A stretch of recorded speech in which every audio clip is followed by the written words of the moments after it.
أنفسنا ومن سيئات أعمالنا من يهده الله فهو المهتد ومن يضلل فلن تجد له وليا مرشدا أشهد أن لا إله إلا الله وحده لا شريك له وأشهد أن سيدنا محمدا عبده ورسوله اللهم صل وسلم وبارك عليه وعلى آله اللهم فقهنا في الدين وعلمنا تأويل واهدنا إلى صراطك المستقيم.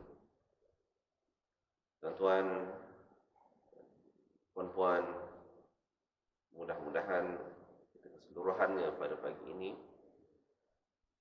dianugerahkan oleh Allah Subhanahu wa taala kerahmatan, keampunan, keridaan daripadanya. Mudah-mudahan dengan barakah majlis ilmu yang kita berada di dalamnya, tempat yang barakah, pada masa yang keberkatan itu turun mencurah-curah. Mudah-mudahan Allah Subhanahu wa taala menerima segala amal soleh yang bakal kita lakukan pada hari ini, permudahkan urusan tuan-tuan sekalian, diberikan kita kesihatan yang baik, khususnya dalam perjalanan kita menuju Ramadan. Dan mudah-mudahan juga insya-Allah kita diberikan akan kefahaman daripada apa yang insya-Allah akan kita bincangkan pada pagi ini. Kita masuk hadis yang berikutnya, tuan-tuan. Daripada hadis-hadis yang disaring oleh Al-Imam Ibnu Abi Jamrah. Jadi supaya tuan-tuan tidak terlupa apa kitab yang kita baca. Jadi setiap kali mula berkuliah, saya akan sebutkan nama kitabnya tu. Dan nama kitab kita Mukhtasar Ibnu Abi Jamrah, yang disaring, yang disusun oleh Al-Imam Ibnu Abi Jamrah. Kitab asalnya adalah kitab Al-Jami'us Sahih lil Imam Al-Bukhari. Jadi pagi-pagi Sabtu, setiap minggu yang ketiga itu, kita membaca sebenarnya secara tidak langsung kitab Sahih Al-Imam Al-Bukhari. Cuma Al-Imam Ibnu Abi Jamrah diambil dalam bab-bab tertentu satu hadis. Ada bab yang tertentu dia tengok ada persamaan dengan hadis yang lain, maka dia tak ambil. Jadi menjadikan keseluruhannya 294 hadis daripada 6,000 7,000 hadis yang disusun oleh Al-Imam Al-Bukhari. Hadis yang ke-13. An Abi Hurairah annahu qala qultu ya Rasulullah man as'adun nasi bi syafa'atika yaumal qiyamah.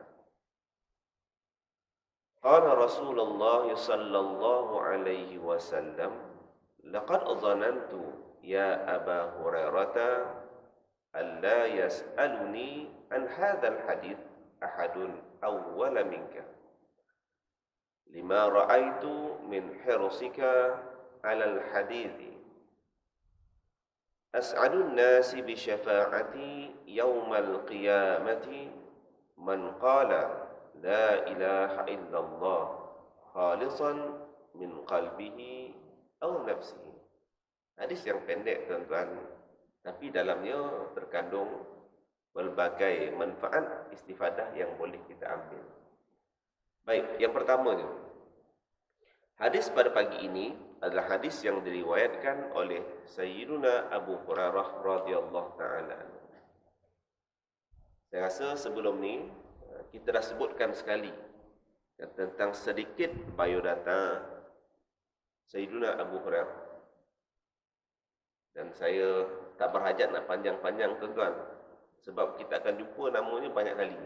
Jadi setiap kali kita jumpa tu kita ambil sikit, setiap kali kita jumpa tu kita ambil sikit manfaat daripadanya. Sebahagiannya saya dah ceritakan pada kuliah yang lepas kan, bila dia masuk Islam, bila dia datang ke Madinah, dia duduk dengan Nabi SAW, dia kurang dalam 4 tahun dah, tuan-tuan. datang tu sekitar tahun yang ke-6 ke-7 Hijrah. Nabi wafat masuk tahun yang ke-11, sekitar 4 tahun kita kata bersama-sama dengan Nabi SAW. Tetapi Abu Hurairah meriwayatkan sebahagian banyak daripada baginda Nabi SAW. Satu benda yang menariknya lah, kita baca perjalanan orang-orang soleh dan orang-orang berilmu ini, maka sepanjang kehidupannya itu akan ditimpa dengan ujian dan fitnah terhadap dirinya. Tuan punya kitab yang kita baca kan, Al-Imam Al-Bukhari. Imam Bukhari sendiri dihalau daripada kampungnya tuan-tuan. Orang kampung dia pun tak iktiraf dia. Jadi kalau tuan-tuan orang hebat duduk di taman, orang tak peduli, biasa je lah tuan-tuan. Imam Bukhari dihalau daripada kampung dia. Sayyiduna Abu Hurairah pernah dituduh dengan pelbagai tuduhan,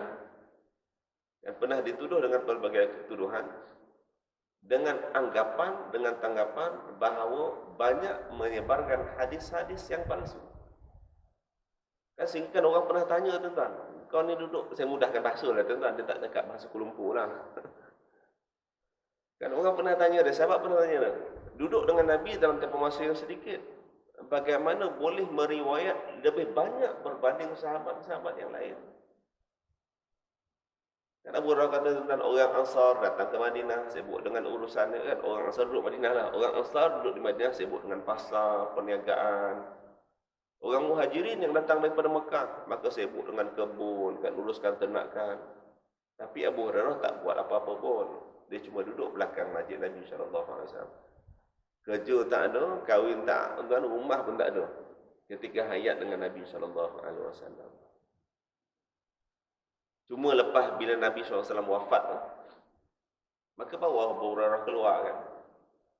Bahkan dalam riwayat hidupnya, Abu Hurairah pernah dilantik sekali oleh Sayyidina Umar. Zaman Khalifah Sayyidina Umar, Umar pernah lantik menjadi gubernur di Bahrain. Dia pernah jadi gubernur tuan-tuan. Walaupun masa hayat dengan Nabi tu tak buat apa-apa pun. Memang tak buat apa lah tuan-tuan, apa pun tak buat. Nanti kita akan sebut yang itu tu. Cuma lepas Nabi wafat, dia pun keluar lah. Sama macam sahabat-sahabat yang lain. Kan, bekerja, berkeluarga. Maka satu masa, Umar pernah lantik dia jadi gubernur di Bahrain. Kemudian Umar pecat dia. Umar lantik, Umar pecat. Apa alasan Umar pecat? Sebab dia kata berdasarkan penelitiannya, mendapati Abu Hurairah memiliki harta yang tidak sebanding dengan gaji yang diperolehi sebagai seorang gubernur. Sebab hidupnya kan maklum, Abu Hurairah hidup dalam keadaan yang biasa-biasa lah. Bahkan kalau ketika hayatnya Nabi, kita kata Abu Hurairah ni hidup dalam fakir, miskin lah. Tapi tuan-tuan, bila dilantik menjadi gubernur, Umar tengok ada sesuatu yang suspicious. Umar ni, kalau kita baca nanti, kalau insyaAllah sampai hadis Umar, kita detailkan sikit perkataan Umar tu. Sebab Umar dia sangat sensitif dengan harta. Bukan dia tak suka harta tuan-tuan. Tapi kalau mana-mana gubernur, pegawai-pegawai yang dia lantik, maka dia nak pastikan orang ni benar-benar telus. Kalau gaji sebanyak ni, sepatutnya pakai kereta inilah. Itu contoh mudah lah. Gaji sebanyak ini, patutnya rumah dia rumah inilah. Tapi gaji banyak ni, tengok dengan kereta yang dipakai, dengan rumah yang dia naik, maka tidak sebanding. Umar tanya, Umar pecat dia. Walaupun selepas itu, ketika mana proses penghakiman berlaku, didapati tanggapan Umar itu tak tepat.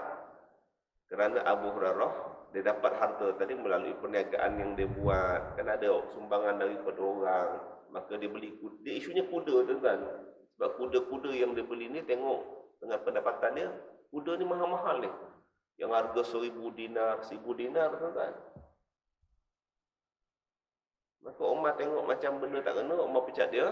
Dan semenjak daripada itu, Abu Hurairah tidak menerima apa-apa jawatan yang ditawarkan oleh Umar. Dia pun merajuk dah. Dia pun tak terima apa jawatan yang ditawarkan oleh Sayyidina Umar. Baik, kita sebutkan tadi bahawa Abu Hurairah itulah kehidupannya sedikit. Jadi insya-Allah kalau kita jumpa lagi tuan kisah hari ini, bahkan kita akan jumpa dia banyak tuan. Tak keterlaluan, seandainya saya katakan tidak ada bab dalam bab agama yang tidak diriwayatkan hadisnya oleh Abu Hurairah. Bahkan kalau tuan-tuan kita baca kitab-kitab agama, boleh katakan setiap topik tu ada hadis-hadis yang diriwayatkan oleh Abu Hurairah. Banyak tuan-tuan hadis-hadis yang diriwayatkan oleh Abu Hurairah. Baik, satu hari dia kata apa? Nabi SAW, dia bertanya kepada Nabi SAW. Dia tanya kepada Nabi, "Qultu ya Rasulullah, man as'alun nas bi syafa'atika yaumal qiyamah." Dia tanya, itu tadi yang pertama tuan-tuan. Jadi yang kedua, hadis yang kita pelajari pagi ini, Abu Hurairah ditanya kepada Nabi, siapakah orang yang paling berbahagia dengan syafaat Nabi sallallahu alaihi wasallam di hari kiamat. Tuan-tuan, kita keseluruhan kita adalah orang yang kita kata apa, menikmati syafaat Nabi. Bukan hanya sekadar kita, bahkan orang yang tapi ini tuan-tuan kod dengan kefahaman yang betul, dengan kod dan noktah di situ. Bahkan orang yang tidak beriman, umat-umat yang sebelumnya bermula daripada zaman Nabi Adam, keseluruhan mereka akan mendapat syafaat Nabi sallallahu alaihi wasallam. Terutamanya satu-satunya syafaat yang ada pada Nabi yang tidak ada pada nabi-nabi yang sebelumnya, iaitu syafaatul uzma. Itu semua orang dapat tu. Syafaat ni kan bantuan, pertolongan. Syafaat ni ada daripada Nabi. Itu syafaat yang kita harapkan. Quran ada syafaat dia kan. Bahkan ada amalan-amalan tertentu pun ada syafaat dia. Orang yang mati syahid ada syafaat yang boleh beri pada orang lain. Syafaat Nabi, maka tu pelbagai. Syafaat Nabi yang paling besar tuan-tuan, bahkan semua orang dapat. Kita dapat, yang tak beriman dapat, umat-umat sebelum dapat. Apa dia? Syafa'atul uzma. Manusia bila dibangkitkan oleh Allah Subhanahu wa taala. Manusia bila dibangkitkan oleh Allah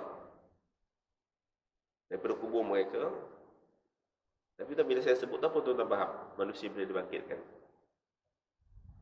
Siapa boleh jawab dengan betul, saya bagi hadiah ni, mineral. Manusia dibangkitkan daripada kubur maksudnya apa? Bumi tak hancur lah kan? Kan pandangan tuan-tuan? Manusia tu dikeluarkan daripada kuburnya. Itu kita cerita lain nanti. Jadi bila manusia tu dibangkitkan, tak buat apa-apa kan? Jadi berjalan tu dalam keadaan melata. Apa nak buat ni? Jadi manusia pun kumpul tuan-tuan, kata apa kata, kita pergi jumpa Nabi Adam lah. Sebab Nabi Adam ni manusia pertama Allah ciptakan kan, Allah kasih dia, Allah sayang, bahkan Allah cipta tu direct daripada Allah Subhanahu wa taala. Manusia pun jumpa Nabi Adam, Nabi beritahu Nabi Adam, bantulah kami ni, macam mana ni, apa nak buat ni. Nabi Adam kata apa? Bukan tak nak tolong ni, saya mudahkan bahasa lah tuan-tuan. Dia tak cakap bahasa rombah lah tuan-tuan. Saya mudahkan bahasanya. Dia kata, bukan saya tak nak tolong. Dia kata, hari ini kemarahan Allah, kemurkaan Allah itu kemurkaan yang luar biasa, yang Allah tak pernah murka sebelumnya, Allah tak pernah murka selepasnya, melainkan kemurkaan hari ini. Jadi nak minta pada Allah tu teringat. Satu masa dulu Allah pernah larang saya ni daripada makan pokok, buah daripada pokok ni. Tapi oleh kerana kesilapan, kekhilafan, maka keadaan itu berlaku. Kita pergi cari Nabi lain lah. Kita kena pergi cari Nabi Nuh. Manusia tuan-tuan berjalan jumpa Nabi Nuh. Tuan-tuan jangan tanya macam mana manusia kenal. Itu Nabi pun tak pernah tengok tuan. Jadi macam mana kita kenal? Itu kan ilmu pengetahuan Allah Subhanahu wa taala yang nanti itu akan dihuraikan kemudian. Jumpa Nabi Nuh. Minta pula Nabi Nuh. Nabi Nuh kata apa? Bukan saya tak nak tolong. Ayat dialog ke sama dalam hadis Nabi itu, dialog ke sama. Dia kata apa, kemurkaan Allah pada hari ini tak sama dengan kemurkaan Allah sebelumnya, tak sama dengan kemurkaan Allah yang akan datang. Memang Allah betul-betul murka hari ini. Jadi bila nak minta tu teringat, satu masa dulu dia kata aku pernah doa pada Allah benda yang Allah tak bagi. Apa dia nak selamatkan anak dia? Nabi Nuh kata bukan akulah. Pergi jumpa Nabi lain, jumpa Nabi Musa, kan jumpa Nabi Isa. Akhirnya jumpa Nabi SAW. Nabi kata, akulah orangnya. Mereka cerita kan, mereka cerita syafaatul uzma. Nabi pun menghadap Allah Subhanahu wa taala. Allah pun kata, fashfa fatasyafa, minta syafaat wa Muhammad, maka diberikan syafaat. Ibaratnya tuan-tuan macam orang buka kedai baru lah. Orang buka kedai baru, kedai makan baru, kan kedai jual baju baru. Kedai tadi tak operasi lagi. Melainkan jemput seseorang nak potong reben. Ibaratnya gitu lah. Penghitungan, pengiraan, sama ada manusia ni syurga ataupun tidak, bergantung pada timbangan amal tu. Nak hisap seorang-seorang tu kan. Majlis hisap tak akan bermula selagi mana belum dirasmikan. Itu bahasa saya tuan-tuan, supaya faham. Merasmikan hari bermula penghisapan pada manusia dirasmikan oleh baginda Nabi SAW. Kalau tak dirasmikan, maka semua orang akan sentiasa melata jalan. Apa nak buat ni? Apa nak buat? Tengok kiri, tengok kanan, apa nak buat? Maka tak kala dirasmikan oleh baginda Nabi SAW, maka proses berikutnya itu pun berjalan. Maka perpindahan daripada bangkit daripada kubur kepada proses berikutnya itu dirasmikan oleh baginda Nabi SAW. Majlis perasmian itu bahasa saya tuan-tuan. Majlis perasmian itulah yang dinamakan sebagai syafaatul uzma. Oleh kerana itulah baginda Nabi SAW kita ketika itu dipuji oleh generasi terdulu daripada Nabi Adam sampailah generasi berikutnya. Maka itu pandangan para ulama yang menyebutkan sebahagian daripada maqam mahmuda yang kita sebut dalam doa lepas wuduk, lepas azan tu. Dan kita minta Allah bagi dia maqam mahmuda. Maka sebahagian para ulama mengatakan bahawa itulah dia maqam mahmuda yang mana Nabi kita sallallahu alaihi wasallam itu dipuji oleh keseluruhan manusia kerana merasmikan hari pengiraan amal manusia. Dan ada syafaat Nabi SAW itu menyebabkan orang masuk neraka keluar daripadanya. Tuan-tuan, neraka ni bukan hanya sekadar masuk kan. Tengok neraka tu pun azab dah. Bukan hanya sekadar masuk kan. Tengok je pun azab dah tuan-tuan. Kan kisah, dalam satu kisah, dalam sebuah hadis. Walaupun hadis itu hadis tak sahih tuan-tuan. Tapi boleh diambil sebagai panduan. Kan kisah kan orang yang akhir sekali dimasukkan oleh Allah Subhanahu wa taala dalam syurga. Siapa dia? Orang yang Allah letak pada satu tempat kedudukan yang mana orang tadi azabnya hanyalah memandang neraka. Tak masuk neraka, pandang.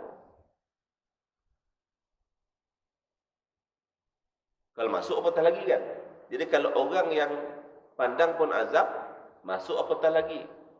Orang yang diazab dalamnya apatah lagi. Jadi antara syafaat Nabi SAW itu, ada orang dikeluarkan daripada neraka. Dikeluarkan daripada neraka. Ada orang masuk neraka yang paling bawah. Tapi dengan syafaat Nabi, maka diringankan sedikit azabnya. Antaranya adalah bapa saudara baginda Nabi SAW, Abu Talib, yang diletakkan batu api neraka pada tapak kakinya sehingga menggelegak otaknya.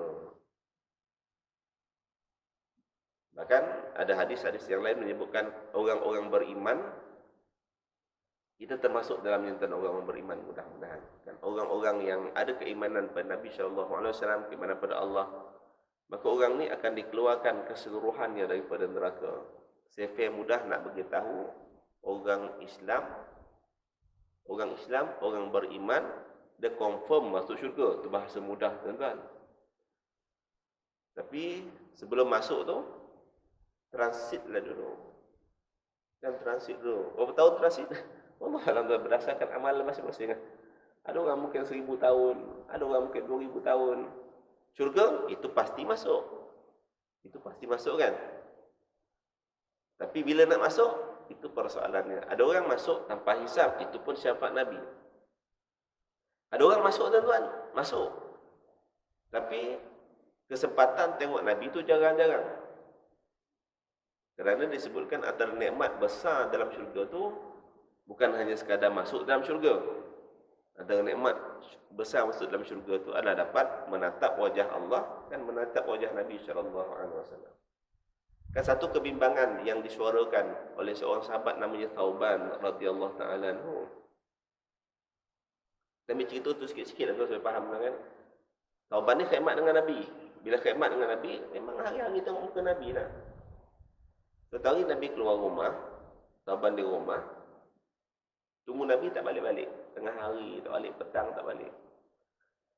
Jadi bila Nabi SAW balik, Nabi tengok Thauban ni muka dia lain macam. Nabi tanya, "Ma bika ya Thauban?" Thauban kenapa? Thauban kata, "Apa yang Rasulullah tadi bila kamu keluar, aku terfikir. Sebab bila kamu keluar aku tunggulah. Aku tunggu tengah hari tak balik, petang lambat Nabi balik. Jadi tiba-tiba aku terfikir, besok bila Allah bangkitkan kita masuk ke dalam syurga, yang aku bimbang engkau ni pastilah duduk syurga yang paling atas lah Nabi kan. Kan? Nabi SAW tu duduk syurga yang paling atas. Maka Thauban kata apa? Aku bimbang nanti bila aku masuk syurga, aku tak tengok wajah kamu, alangkah besarnya hati aku. Bukan dia kata masuk neraka, tak. Dia tak kata dia masuk neraka. Dia kata dia masuk syurga, tapi tak dapat tengok wajah Nabi SAW. Jadi syurga itu ada tingkatan-tingkatannya. Ada orang duduk syurga paling bawah, diberi syafaat oleh Nabi, naik yang paling atas. Ada orang tuan masuk syurga, dapat nikmat pelbagai, tapi tengok Nabi kan jarang-jarang. Jadi manusia itu berbagai tingkatannya berdasarkan amalan. Cuma sebab orang Melayu kita tuan, sebagian daripadanya itu confident. Orang Melayu kita tu confident tu bagus. Dan bila tanya masuk syurga, nak masuk syurga bagaimana? Nak masuk syurga dengan beriringan dengan Nabi SAW. Ini level confident ni luar biasa tuan-tuan. Orang yang nak masuk syurga beriringan dengan Nabi ni bahasa saya lah tuan-tuan, bahasa orang kampung. Dia punya level of confidence dia sangat luar biasa. Ni logik akal aja lah tuan-tuan. Pagi-pagi tak fikir jauh-jauh, logik akal aja. Kalau ada seseorang masuk syurga dengan Nabi, agak-agak tuan-tuan lah, siapa yang duduk ataupun berdiri sebelah Nabi? Tapi cerita Nabi tu, yang duduk sebelah Nabi agak siapa tuan-tuan? Abu Bakar lah kot kan. Jadi tuan-tuan dengan Abu Bakar jalan kan. Abu Bakar tak tanya tuan-tuan. Dia tengok syurga kan tempat mengira nikmat-nikmat, tempat untuk mengungkit amalan. Abu Bakar tengok, tak pernah nampak orang ni. Dia tanya lah, "Tuan daripada mana?" Dia kata, "Saya daripada Ceras Utama." Kan tuan-tuan tak sembang dalam syurga? Sembang lah kan. Mesti Abu Bakar tanya, pelik, tak pernah nampak orang ni. Bukan orang Madinah, orang Mekah pun bukan. Tengok macam tak pernah datang masa zaman Nabi. Tengok lain macam orang ni. Dia pun tanya, "Tuan daripada mana?" "Saya ni orang Taman Ceras Utama, duduk jalan ni. Takkan sembang itu je tuan-tuan. Mesti Abu Bakar tanya kan, apa yang tuan buat dulu masa hidup menyebabkan tuan ni duduk sebelah saya? Kalau tuan-tuan ada jawapan itu, tuan-tuan berhak duduk sebelah Nabi SAW. Kalau tak, tuan-tuan gelap masa depan. Ke bukan sebelah Abu Bakar? Bukan sebelah Abu Bakar, Ustaz. Sebelah Omar kot. Lagi susah nak jawab, tuan-tuan. Ke sebelah Sayyidina Hamzah, pun lagi susah nak jawab. Kalau duduk sebelah Hamzah, Hamzah ni tanya kan, "Tuan dulu syahid dalam perang apa?" Sebab Sayyidina Hamzah syahid ketika perang Uhud, kan dadanya dibelah. Mesti dia tanya, "Tuan dulu masa hidup apa yang tercedera?" "Saya dulu kena belah dada." Syurga ni tempat untuk kita ungkit amal kita buat. Sebab tu dunia tak boleh ungkit, tuan-tuan. Saya dulu masa perang Uhud, dada saya kena belah. Kita nak kata apa, tuan-tuan? Adalah sikit terpotong jari masa potong bawang. Lekeh sangat, tuan-tuan. Takkan tak sembang, tuan-tuan. Disebutkan oleh para ulama sirah, mu'arrikhin, ketika hayatnya Nabi SAW, kan, ketika Nabi berkhutbah di Wadi Uranah tu, sahabat Nabi SAW ketika itu jumlahnya 124,000 orang. Tuan-tuan bayangkan kalau 124,000 berkumpul mengepungi seorang manusia, agak-agak kita belah mana. Itu kalau kita termasuk dalam kelompok sahabat tadilah, 124,000 orang. Masuk stadium tuan-tuan, yang 40,000, 50,000, itu pun orang tengah padang tu kita nampak kecil. Sebab tu yang pakai jersey, nombor tu kena tulis besar-besar. Orang tak nampak muka, orang nampak nombor je. Kalau 124,000, itu kalau dengan anggapan, kita termasuk dalam kelompok tabi'in. Tapi kalau duduk sebelah tabi'in, susah juga tuan-tuan. Sahabat macam tak ada harapan Ustaz, mungkin tabi'in kot. Pun susah nak jawab tuan-tuan. Ambillah antara tabi'in yang mutaakhir, yang terkemudian. Imam Abu Hanifah kan antara tabi'in kan, antara selisih sahabat dengan tabi'in. Sebab Imam Abu Hanifah sempat jumpa sahabat, antaranya Anas bin Malik. Ke tuan-tuan rasa duduk sebelah Imam Abu Hanifah? Duduk tengok, tak pernah kenal orang ni. Tanya tuan orang mana? Kata saya ni duduk desa damai. Tuan dulu asas mazhab apa? Susah juga ni. Pun tak ada, macam tak ada harapan. Taklah nak cerita logiknya tuan. Apa-apa pun dia bergantung pada ni yang namanya syafaat tadi kan. Bagaimana manusia boleh melihat Allah, melihat Nabi SAW berdasarkan syafaat baginda Nabi SAW.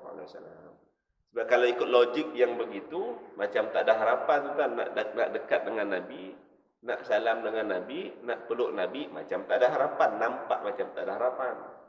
Tapi dengan namanya syafaat, itu boleh saja tuan-tuan kan. Yalah, kalau nak kira daripada zaman Nabi dengan sahabat jumlah sekian ramai, tabi'in sekian ramai,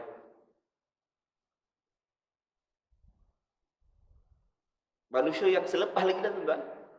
Jadi seolah-olah macam kita ni tak ada harapan. Tapi dengan kita mengharapkan inilah yang namanya syafaat ni. Kan kalau amal ibadah nak dibandingkan dengan generasi dulu, jauh kita. Imam Nawawi dia bukan sahabat, Imam Nawawi bukan tabi'in, bukan tabi'in. Jauh zaman Imam Nawawi tuan-tuan kan. Kalau kita duduk sebelah Imam Nawawi pun tak ada soalan, tak ada jawapan yang kita boleh bagi pada soalan dia. Mesti Imam Nawawi pun tanya juga, mesti semua orang tanya. Imam Nawawi kata, tuan tak nampak orang mana? Orang Syria ke? Tak, orang Malaysia. Imam tak mesti, Imam Nawawi tanya, apa amal tuan dulu? Dan saya ni dulu kata Imam Nawawi, waktu meninggal dunia ni saya anggap dan dialog yang tuan, bukanlah betul gitu. Tapi kerana syurga itu tempat mungkin amalan, mestilah Imam Nawawi sebut. Saya dulu waktu hidup, umur saya lebih kurang 45 tahun. Saya ni tak sempat kahwin. Sebab dihabiskan seluruh usia Imam Nawawi menulis kitab, mengkaji ilmu dan sebagainya. Takkanlah dia tak tanya kita, tuan dulu tulis kitab apa? Susah juga nak jawab tuan kan. Imam Nawawi tak sempat kahwin sebab hidupnya habis dengan ilmu. Kita ni asyik-asyik cerita kahwin je tuan. Ni geng-gengnya ni, kalau dalam grup dia tu, cerita kahwin tu kan.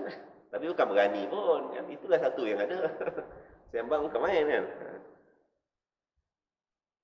Jadi apa yang kita nak harapkan? Yang ni kita nak harapkan. Apa dia syafaat Nabi SAW?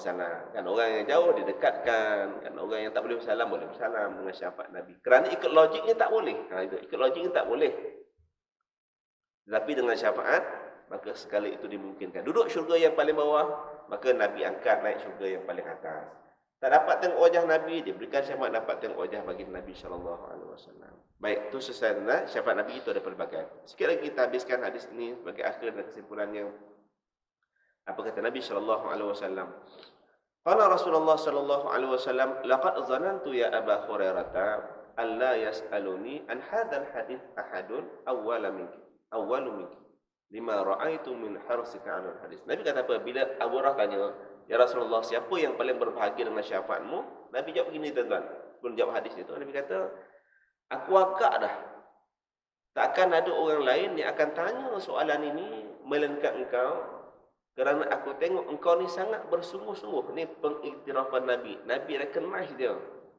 Dalam mengamai-amai ini Nabi kata, tak ada orang yang sangat bersungguh-sungguh dalam mencari hadis, menghafal hadis, melainkan kamu. Sebab itulah aku agak dah soalan ini takkan ada orang lain tanya sebelum kamu melainkan kamu. Maka tak pelik tentang kenapa Abu Hurairah ni banyak meriwayatkan hadis. Nabi pun recognize dia dalam hadis ini. Maksudnya apa? Hirs. Al-Imam Syafi'i memasukkan hirsun ini sebagai salah satu daripada syarat untuk dapat ilmu. Apa dia? Sungguh-sungguh. Sungguh-sungguh. Nuntut ilmu ni kena sungguh-sungguh. Macam Abu Hurairah. Sebab itu waktu hayat Nabi, dalam tempoh 4 tahun tu dia tak buat apa-apa. Rumah tak ada, kahwin tidak, bekerja tidak. Tapi satu benda tak saya nak sebut, dia mungkin jadi isu sensitif. Tapi supaya mudah-mudahan kita faham. Sebahagian besar yang duduk belakang masjid Nabi, yang namanya Ahlu Sufah, termasuk Abu Hurairah. Sebahagian besar daripada mereka adalah orang yang baru masuk Islam, yang belum ada suatu kestabilan dalam kehidupan, kan berniaga tak ada apa, tak ada tuan, jadi duduk belakang masjid Nabi SAW. Mereka tuan-tuan tak buat apa-apa lah.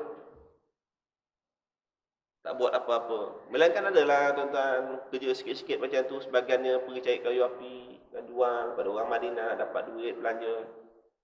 Sambil kerja sikit-sikit tu ada mereka dapat sumbangan daripada orang. Tetapi tuan-tuan tidak tercatat dalam mana-mana sirah. Nanti kalau ada ustaz mengajar hadis, tuan-tuan cuba tanya. Ada tak tercatat dalam sirah orang-orang yang baru masuk Islam pada zaman Nabi SAW, mereka meminta-minta untuk meneruskan kelangsungan kehidupan mereka. Dan antara isu yang dibahaskan antara majlis-majlis agama kan, untuk menghadkan berapa tahun seseorang boleh digelar sebagai mu'allaf. Sensitif isu ni tuan-tuan. Sebab apa? Sebab nak hadkan tadi, untuk bagi sumbangan berapa lama. Ada hadkan beberapa tahun. Ada negeri tak hadkan pun. 20 tahun dah masuk Islam, masih mu'allaf dan masih minta bantuan. Sensitif isunya. Tapi tuan-tuan, kalau ada ustaz lain mengajar, saya cuba tanya.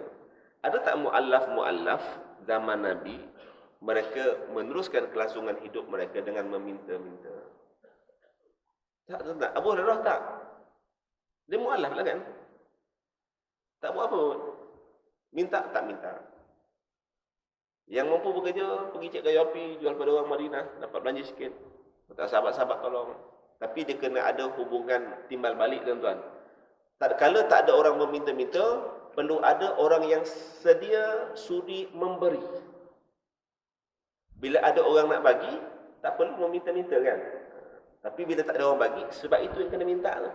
Dia kena ada tu, dia punya hubungan timbal balik. Sebab itu zaman sahabat, banyak peperangan berlaku, ramai yang terkorban, ramai yang syahid. Tapi zaman Nabi, zaman sahabat, tidak ada mana-mana rumah anak-anak yatim ditubuhkan. Tak ada. Sebab apa? Golongan meminta-minta tidak meminta-minta, kerana golongan yang berada sedia untuk memberi. Tapi hari ini yang ini pun memenuhkan terpolok masing-masing, yang ini tak minta, tak makan, tak hidup tuan-tuan. Jadi mereka terpaksa meminta-minta. Bukan saya nak kata golongan ni salah, tak. Dia kena ada hubungan timbal balik antara dua-duanya tu. Baik. Kemudian Nabi SAW sebut tuan-tuan. Nabi kata apa? As'adun nas bi syafa'ati yaumal qiyamah man qala la ilaha illallah khalisan min qalbi aw nafsi. Nabi kata apa? Orang yang berbahagia dengan syafaat aku pada hari kiamat, siapa dia? Orang yang mengungkapkan la ilaha illallah, termasuk Muhammadur Rasulullah. Kan la ilaha illallah Muhammadur Rasulullah, tulus ikhlas daripada jiwanya.